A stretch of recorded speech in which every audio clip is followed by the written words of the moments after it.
तो बेटा कुर्सियों की पेटी बांध ली जाए क्योंकि हम शुरू करने वाले हैं समाप्ति एक्सप्रेस।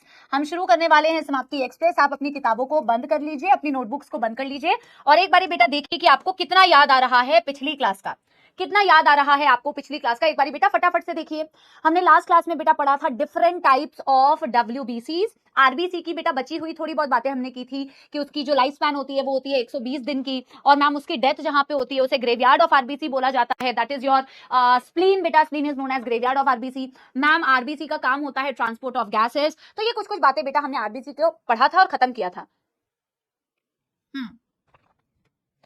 फिर बेटा हमने क्या पढ़ा, फिर हमने पढ़ा कि मैम डब्ल्यूबीसीज होती है और डब्ल्यूबीसीज डिफरेंट डिफरेंट टाइप्स की होती हैं। तपस्या की पीडीएफ बेटा मैं भूल गई, बेटा मैं भूल गई, आई एम सो सॉरी। मैं एक फटाफट से ना लिख लेती हूँ कि तुम्हें पीडीएफ चाहिए ना, मैं नोट कर लेती हूँ बच्चा, मेरे को माफ कर दो। तपस्या की पीडीएफ तुम्हें चाहिए थी, मैं एकदम से मैं भूल गई बेटा, मैं भूल गई, मैं नोट कर लेती हूँ। तपस्या पीडीएफ अर्जुना, माफी माफी टुडे, ठीक है चलो।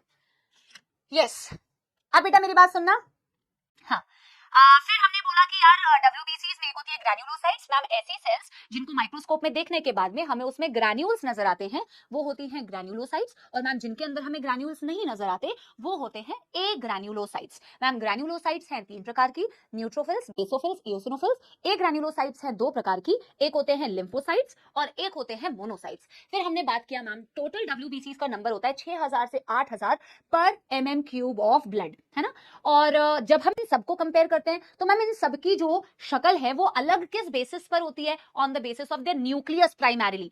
मेनली न्यूक्लियस का जो शेप होता है, उसकी जो मॉर्फोलॉजी होती है, उसकी जो शक्ल सूरत होती है वो इन सब में बेटा डिफरेंट होती है। न्यूट्रोफिल्स में मल्टीलोब्ड न्यूक्लियाई पढ़ा था आपने, इओसिनोफिल में बेटा हेडफोन शेप न्यूक्लियाई पढ़ा, बेसोफिल में आपने एस शेप न्यूक्लियाई पढ़ा, मोनोसाइट्स में आपने हॉर्स शू शेप या किडनी शेप या बीन शेप न्यूक्लियाई पढ़ा, लिम्फोसाइट में आपने राउंड न्यूक्लियाई पढ़ा है, राइट। अब मैं इन सबकी बात करूं तो सबसे बड़ा डब्ल्यूबीसी होता है आपका मोनोसाइट, लार्जेस्ट डब्ल्यूबीसी। मैम सबसे अबंडेंट कौन होता है, न्यूट्रोफिल 60 से 65%। सबसे लीस्ट कौन सा होता है, बेसोफिल 0.5 से 1%। इओसिनोफिल हो गया बेटा 2 से 3%, मोनोसाइट हो गया बेटा 6 से 8% और लिम्फोसाइट हो गया बेटा आपका 20 से 25%, ठीक है। ये सारे बेटा आपके डिफरेंट बेटा डब्ल्यूबीसीज को हमने कंपेयर किया अमाउंट वाइज। फिर बेटा हमने कहा कि यार इनकी लाइफ स्पैन जो होती है ना मैम, ये ज्यादा लंबा तो नहीं जीते हैं, शॉर्ट लिव्ड होते हैं, बट कोई फिक्स लाइफ स्पैन इनकी नहीं है। और हमने क्या बात की, हमने कहा कि मैम इन सब का फॉर्मेशन रेड बोन मैरो में ही होगा, बोन मैरो में ही हो रहा है मैम एज यूजुअल, सारे ब्लड सेल्स। ल्यूकोपोइसिस बोलते हैं बच्चों। फंक्शन क्या होता है, neutrophils among the granulocytes and बेटा monocyte among the A ग्रैन्युलोसाइट।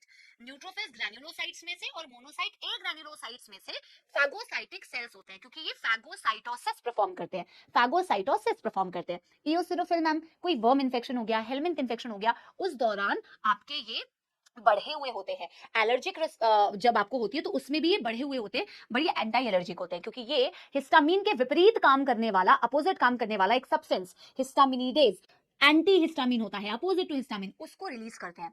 Basophils जो होते हैं बेटा they are just like your mast cells. Mast cells क्या करती है मैम, 3 चीजों का सेक्रेशन करती है, histamine, heparin and serotonin. Histamine blood vessel को चौड़ा कर देता है यानी कि वेजोडाइलेटर, सेरोटोनिन ब्लड वेसल्स को नैरो कर देता है यानी वेजोकंस्ट्रिक्टर, और बेटा हेपारिन होता है नेचुरल एंटी कोगुलेंट। फिर हमने बात की बेटा मोनोसाइट्स हो तो फैगोसाइटिक हो गए, लिम्फोसाइट्स बेटा 2 प्रकार के, B lymphocyte, T lymphocyte. T के भी मैंने आपको टाइप्स बता दिए बेटा, 12वीं कक्षा में पढ़ोगे अगर 11वीं में पास हो जाओगे तो, ठीक है जी। फिर हमने बोला लिम्फोसाइट्स होती है आपकी इम्यूनिटी में बहुत बड़ा रोल प्ले करती है, ठीक है मेरे प्यारे प्यारे जग से न्यारे बच्चों।